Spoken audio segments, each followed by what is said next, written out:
Hi, my name is Laurie Barr, and I'm here on behalf of Save Our Streams PA. And I'm here tonight to talk about a family who lives in Duke Center, McKean County, Pennsylvania. The Thomases.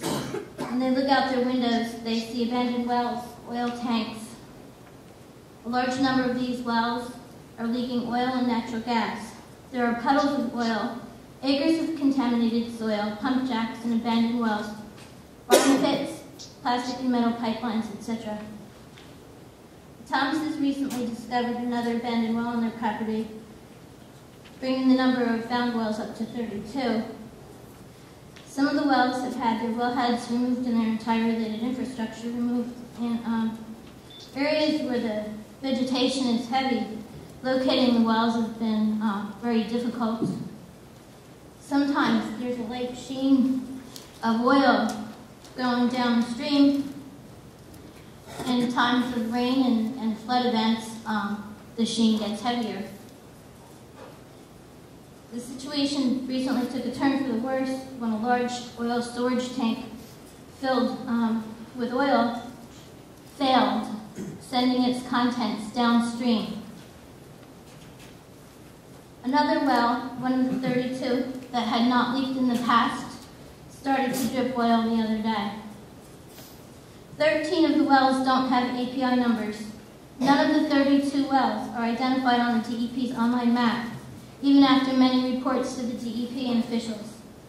In addition to the DEP, Representative Martin Kauser, many individuals and officials from local on up to the governor's office, organizations including the McKean County Conservation District, the Fish and Boat Commission, the National Response Center, the EPA, and many others have been contacted about this.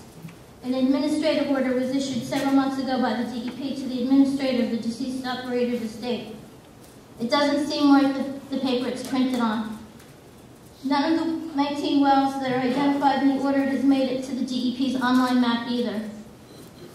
Despite emails, phone calls, and many pleas for help, oil from these wells continue to enter the watershed many Pennsylvanians and New York citizens rely upon. Currently, operators are required to post bonds equal to only a small fraction of the actual cost of plugging. This increases the likelihood that improper well abandonment. Regulations which require operators to post bonds equal to the approximate cost of plugging their wells would immediately reduce these risks associated with improper well abandonment.